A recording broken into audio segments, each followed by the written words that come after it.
Hello everyone, I'm Qian Yuhan, and together with my teammates Liu Jiaxing and Chen Jun, we will present our analysis of inflation and stabilization policy in Singapore from 2022 to 2025. This is part of our intermediate macroeconomic project. The presentation today is divided into four parts. Okay, now let's start our presentation. The first part is introduction and conceptual framework. Today I want to talk about a big challenge Singapore has faced in recent years, rising price or what we usually call inflation. In 2020 and 2025, inflation in Singapore has been on a roller coaster ride. As a small and highly open economy, we've been hit by two main forces: imported inflation from global energy price swings and supply chain disruptions, and domestic pressures like higher housing rents, COE prices, and labor costs. To manage this, the government rolled out a mix of policies, adjusting the exchange rate to stabilize import prices and offering suggested fiscal support to help with living costs. But first, what exactly is inflation? It's a steady rising in the overall price of goods and services, which means our money doesn't stretch as far as it used to. In Singapore, we keep track of inflation using the Consumer Price Index or CPI. This index measures changes in the cost of a typical package of goods and services that households buy. Understanding this is key because it helps us see why inflation matters and how we can respond to it effectively. Now let's give in the floor to Liu Jiaxin, who will talk about the next part of our presentation. Thank you, Qian Yuhan. Now I will talk about the second part. Inflation simply means goods becoming more expensive and money losing its value. Singapore used the Consumer Price Index to measure inflation. Singapore's inflation situation has been quite turbulent these past few years. In 2022, core inflation shot up to 5.5%, hitting a 10-year high. Then in 2023, CPI spiked to 7.5% at one point. This was mainly due to rising global energy price, supply chain disruptions, plus domestic factors like higher housing rents and wage increase. By 2024 to 2025, inflation gradually cooled down but still hovered around 3%. That's noticeably higher than our long-term average of 1.5 to 2%. Basically, the inflationary pressures came from two fronts: from abroad, things like global oil price hikes and rising shipping costs, and at home, the COE price went through the roof, along with increasing housing rents and labor costs. Singapore basically used two main approaches: monetary policy and fiscal policy. Monetary policy slowing the SGD's rise. In 2025, MAS made a big move.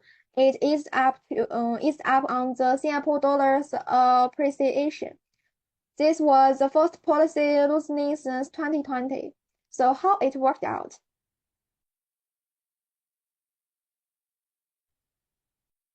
The goods took pressure of exports and real estate, pretty much hitting the right spot.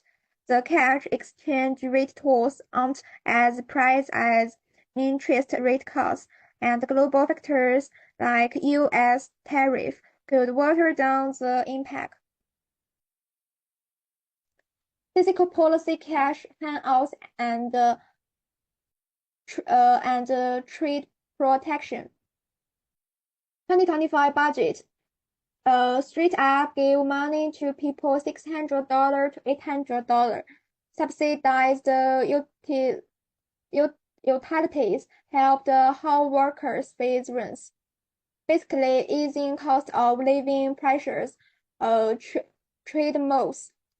Avoided tariff wars and double down on regional partnerships to keep supply chains steady.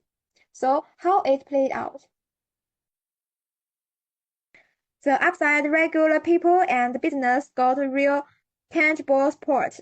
The downside, in an open economic like Singapore's, physical stimulus has limited punch, and over time it might crowd out other spending. Inflation in Singapore rose sharply but has started to ease. The government used both monetary and fiscal tools to manage it. These policies are backed by solid economic theory, although their success depends on timing and global conditions. Okay, let's welcome Chen Zhen to present the next part. Thank you to Liu Jiaxin for the presentation. Now I will introduce the macroeconomic prospects and the theoretical framework. This slide shows Singapore's possible macroeconomic scenarios for 2024 to 2025. In the best case, stable energy price, recovered supply chains, and a strong Singapore dollar help keep inflation low, around 1 to 2%, and GDP growth could reach 2.5%. In the worst case, global shocks, rising wages, or tighter monetary policies could push inflation above 4% and slow growth to about 1%. The expected case is moderate. We expect inflation to ease to around 1.5% and the growth to stay about 1.5% as well. Overall, this highlights the need to balance short-term measures with long-term planning to keep inflation low and growth steady. Singapore's short-term macroeconomic outlook can be explained using basic macroeconomic models learned in this course. First, the ADS model shows how external shocks affect Singapore's aggregate demand and aggregate supply. For example, higher global energy price or supply chain problems in the past 2 years shifted AS leftward, causing cost push inflation and higher price for households and firms. Recent easing of supply conditions and a strong exchange rate policy help shift AS back to the right, which should help lower inflation pressure in 2024 to 2025. PPF model highlights the importance of balancing short-run policies with long-term capacity building. We need to balance short-term macro controls like exchange rates, subsidies, and transfers with long-term capacity building, including reforms, upscalings, and technology to keep inflation low and growth strong in a sustainable way. The SLM model, which links the goods market and the money market, is slightly different in Singapore because MAS does not mainly use interest rate but the exchange rate. By strengthening the Singapore dollar, MAS indirectly influences the money market and domestic demand. A stronger dollar lowers import price but can reduce export competitiveness, which is shown in the IS curve shifting slightly left if exports slow down. Combining these models helps explain why Singapore's expected scenario predicts inflation easing to around 1.5%. While GDP growth stays modest at 1.5%, assuming stable global conditions and effective policy management. Now let's invite Qian Yuhan, who will talk about the next part of our presentation. Thanks, Chen Jin. The last part is conclusion, recommendations, and references. To wrap up, Singapore's high inflation in 2022 and 2023 was mainly caused by external shocks like global emerging energy price spikes and supply chain disruptions. The government's response strengthens the Singapore dollar and introducing targeted fiscal support has helped ease price pressures and protect households, but the economy is still vulnerable to imported cost shocks, and relying too much on exchange rate policy could hurt export competitiveness. Looking ahead, maintaining stability will mean carefully balancing monetary and fiscal tools, which pushing for structural reforms to build long-term resilience. So based on our analysis, here are a few recommendations to manage inflation more effectively. First, keep the Singapore dollar strong to help lower imported inflation, but avoid letting it rising too much, as that could hurt exports. Second, invest in productivity and green technology through RIE 2025 to boost supply capacity and support sustainable growth. Third, strengthen automatic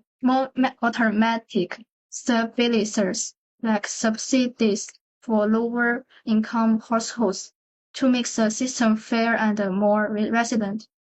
Fourth, adopt a gradual approach to monetary tightening instead of sudden changes, so we can balance inflation control with stable growth. And finally, communicate clear with business and households to keep inflation expectations stable and build confidence in the economy. Here are the key academic and institutional sources that supported our analysis. Thank you for your attention. We are happy to take any questions you may have. That's the end for our group here. Thank you.